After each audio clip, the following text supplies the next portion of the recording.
গো, UK থেকে ফিরেছো 1 মাস হয়ে গেল, দেখা করার টাইম হচ্ছে না তোমার? এত ব্যস্ত তুমি? আর বলিস না, নতুন চাকরির চাপে চুপচাপ হয়ে গেছি একদম। প্লাস রিসেন্টলি একটা ফ্ল্যাটও নিলাম রে বাইপাসের ওপর, তো সেটা শিফটিংয়েও বেহাল ছিলাম একটু গুছিয়ে নিই, তারপর করবো দেখা। সে ঠিক আছে, আমাদের চকলেট কবে পাবো? এনেছো তো? আচ্ছা, চকলেটটাই ছিল আসল গল্প তাহলে। হ্যাঁ হ্যাঁ এনেছি, পাবি ঠিক সময় মতন পাবি। আচ্ছা বলছি, কালকে সন্ধ্যাবেলা একটু এসো না আমাদের সাথে গল্প করার জন্য। আমরা ভাই বোনেরা 2 বছর ধরে মুখিয়ে আছি তোমার সেই হোস্টেলের হরর স্টোরিটা শোনার জন্য।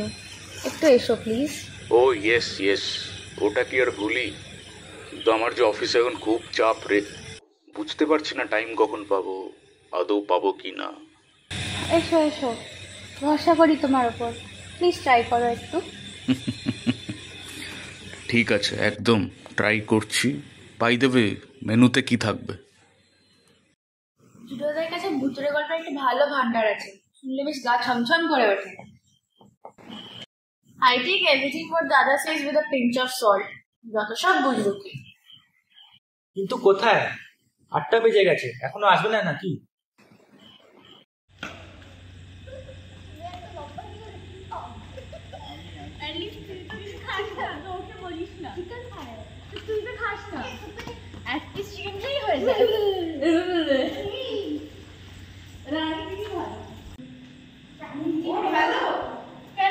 এত সুন্দর লক্ষ্মী মেয়ে। হ্যাঁ লক্ষ্মী, অলক্ষ্মী। আরে আমাকে বাবা তোকে অলক্ষ্মী বলে দিল, আর তোর তো একদম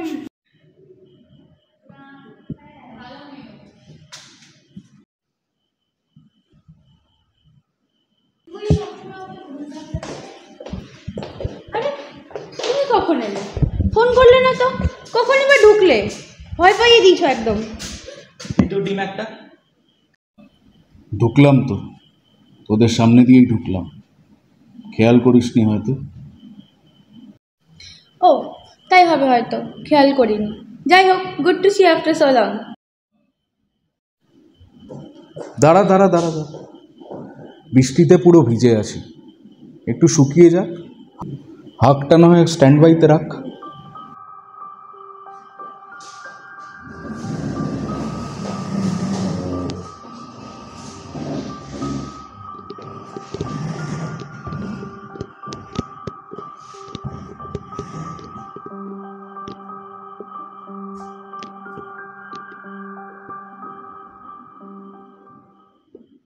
চলো, খাবার অর্ডার হয়ে গেছে, ETA 55 মিনিটস।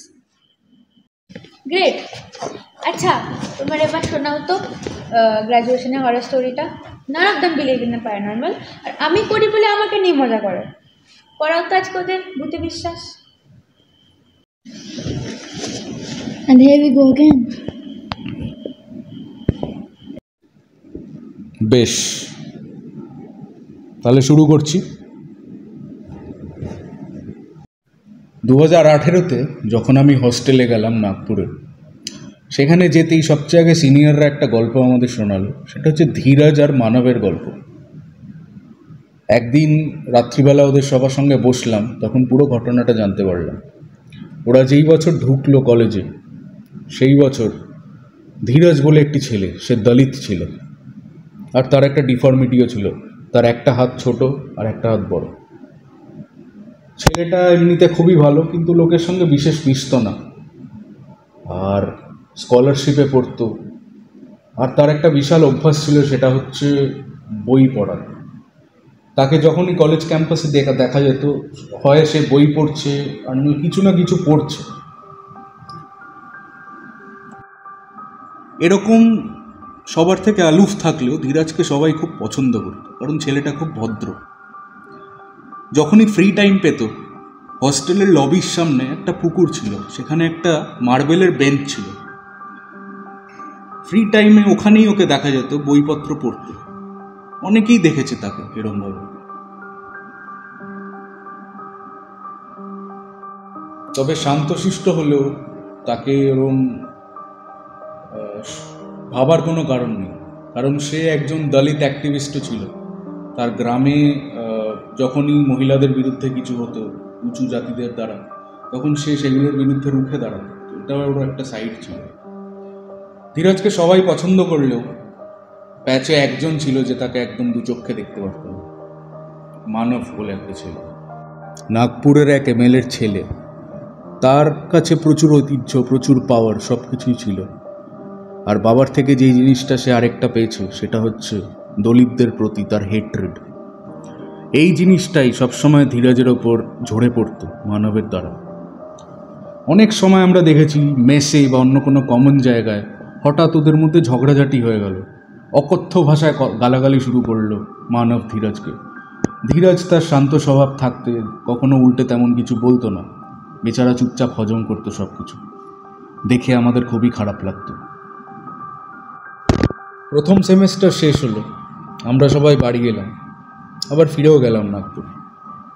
সবাই ফিরে গেছে, কিন্তু অত লোকের মাঝখানে ধীরাজ যে ফেরেনি এটা আমাদের কারোর মাথায় নেই। সেটার একটা কারণ হতে পারে যে ও খুব শান্ত বলে, কখনো ওর প্রেজেন্সটা আমরা ফিলই করিনি বা কখনো ওর অ্যাবসেন্সটা আমরা চোখে দেখিনি।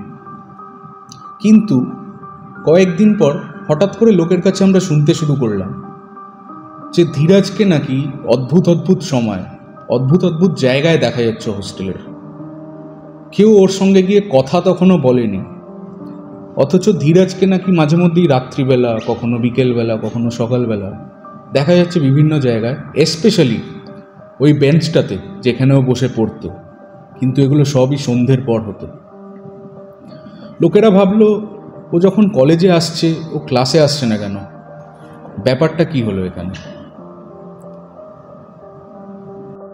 সেই অনুযায়ী একদিন ওদের ব্যাচের কয়েকজন গিয়ে ওর সঙ্গে কথা বলল। আর হ্যাঁ, ধীরজ উল্টে কথা বলল। ওকে জিজ্ঞেস করলো যে কি হলো, তুই ক্লাসে আসছিস না কেন। ধীরাজ একটি উত্তর দিল যেটা কেউই তেমন বুঝতে পারলো না। ওরা বললো যে আমি কিছু শিক্ষা পেয়েছি এই ছুটিতে, যেটা আমি বুঝতে পেরেছি দুনিয়াটা কীরম, তো এর জন্য আমার একটু সময় লেগে গেছে, আমি কয়েকদিন পর থেকে আবার ক্লাসে আসবো। তো সবাই চলে এলো, সবাই হোস্টেলে এই জিনিসটা চাউরও হয়ে গেল যে ধীরাজের সঙ্গে কথা হয়েছে। সবাই জিনিসটা মেনে নিল একটা নর্মাল ওয়েতে, বাট একজন বাদে, মানবকে যতবারই বলা হয়েছে যে ধীরাজের সঙ্গে আমরা কথা বলেছি, ও কিছুতেই মানতে চায় না, আর মুখটা যেন একটু ফ্যাকাশেও হয়ে যায়।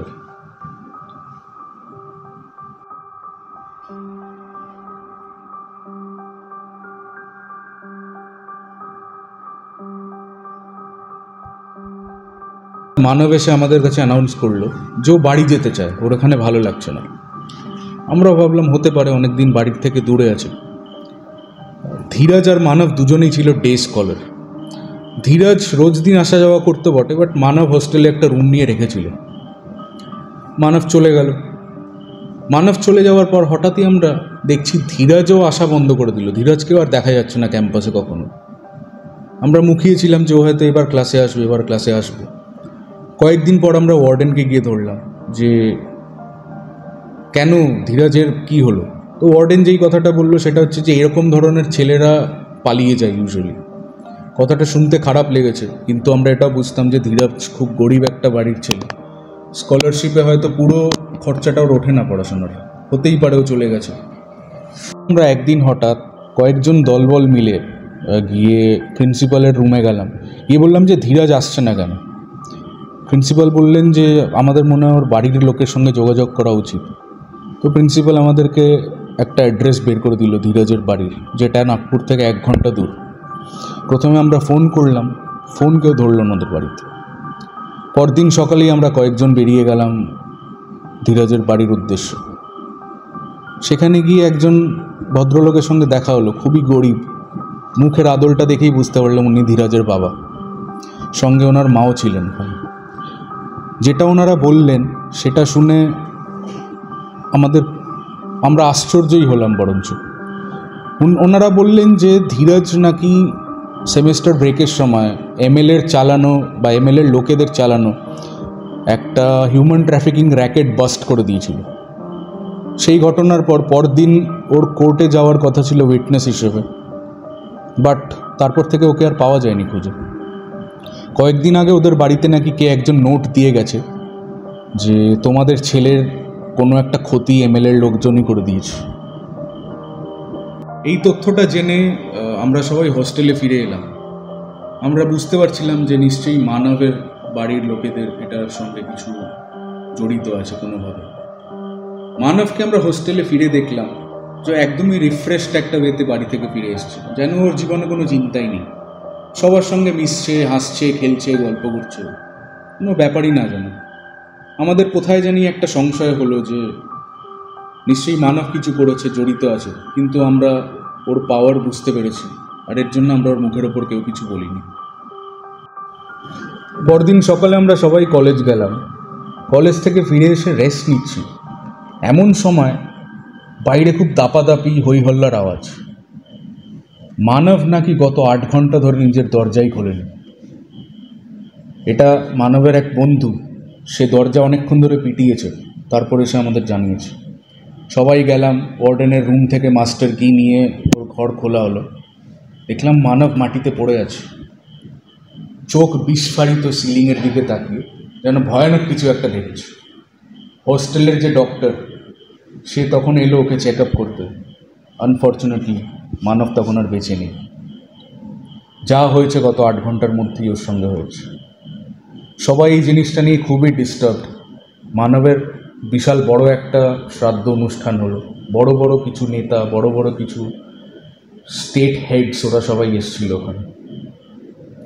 পরের উইক হঠাৎ অনেকে বলল যে ওরা নিচে ঘোরাঘুরি করছে, আর যেখানে ধীরজ বসে বই পড়তো সেখানে একটা ছায়ামূর্তি ওরা দেখছে, যে কেউ একজন বসে আছে, একটা হাত ছোট একটা হাত বড়, বই পড়ছে। কয়েকজন সাহস করে এগিয়ে গেল, হঠাৎ সেই ছায়ামূর্তিটি অদৃশ্য হয়ে গেল। পড়েছিল ওখানে একটা বই, সেটা হলো annihilation of caste by doctor B R. Ambedkar. Further investigation যখন করা হলো তখন জানতে পারল যে র্যাকেটটা বাস্ট করার জন্য এমএলএর পরিবারই, যেহেতু ধীরাজ একজন দলিত পরিবার থেকে এসছে, তাকে কোনোভাবে মেরে ওখানেই একটা নদীর ধারে পুঁতে দিয়েছিল। তার শরীর শনাক্ত হয়েছিল এবং ধীরাজের কমিউনিটির লোকেরাও তাকে সসম্মানে বিদায় জানিয়েছে এটার পর। তো এই ছিল আমাদের সিনিয়রদের গল্প। আমরা ভেবেছি হয়তো জুনিয়র আমাদের র্যাগিং করবে, একটু ভয় দেখাবে, তাই জন্য এরকম একটা গল্প ফেঁদেছে। আমাদেরও ফার্স্ট সেমেস্টার শেষ হলো। সেমেস্টার ব্রেকে আমরা যেদিন যাব সেদিন সন্ধ্যেবেলা ফুটবল খেলে আমরা সবাই এসছি। নিচে লবিটার কাছে একটা ওয়াটার কুলার ছিল, যেটা সোজা ওই পুকুরের দিকে, ওই বেঞ্চটার দিকে রাস্তাটা আর কি যায়। তো ওই যখন আমরা জল খেতে এসছি, একজনের চোখ ওই বেঞ্চটার ওপর গেল। ওরা বাকি সবাইকে বলল যে দেখ ওই বেঞ্চটায় কেউ একটা বসে আছে। আমরা একটু এগিয়ে গেলাম ওই ওয়াটার কুলারটার থেকে, গিয়ে আমরা দেখলাম একটা ছায়ামূর্তি, তার একটা হাত ছোট একটা হাত বড়, সে একটা বই পড়ছে। আমরা যেখানে ছিলাম আমরা সেখানেই জমে গেলাম। কারোর এইটুকু সাহস হয়নি যে আমরা এগিয়ে গিয়ে দেখি যে জিনিসটা সত্যি না মিথ্যে। কিন্তু সেদিন একটা জিনিস আমরা বিশ্বাস করলাম, সেটা হচ্ছে আত্মারা আছে। তাদের হয়তো ডাকতে হয় না, কিন্তু তারা সবসময় আমাদের জানায় যে তারা আছে।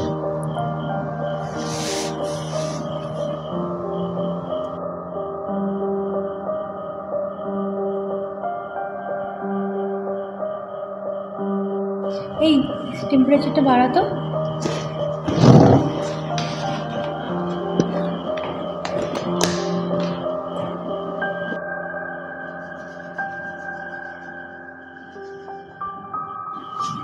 বাপ, আই এম হ্যাভিং গুজবাম্পস। বলেছিলাম না, গা ছমছম করছে, পুরো ঠান্ডা লাগছে। Don't take it the other way দাদা, বাট এটা একটু classic case of shade illusion না, যেটা সবাই শখ খেয়েছে বলে পাস হয়ে এসছে, অ্যান্ড এটা তোমাদের ব্রেনে ইমপ্রিন্ট হয়ে গেছে। ভূত বলে সত্যিই কিছু হয় না। একদম হতেই পারে। I have kept all doors open for all kinds of scientific explanations. তো হতেই পারে এরকম। উফ, একে কোনো কিছুতে বিশ্বাস করা নেক্সট টু ইম্পসিবল, খুব রিজিডও। তুমি একটা গল্প বলো তো, আমার শুনতে খুব ভালো লাগছে। হ্যাঁ আরেকটা বেশ, বলছি একটা, বাট তার আগে একটু ওয়াশরুম থেকে ঘুরে আসি।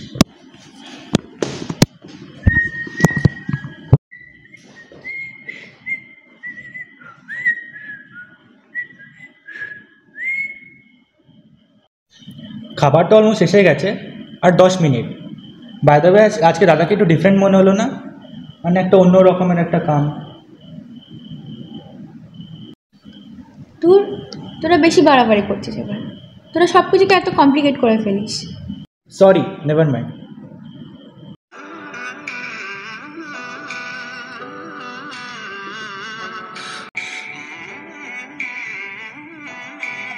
এই কি, বাথরুম থেকে ফোন করছে কেন? হাঁটতে গেলে নাকি?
আমরা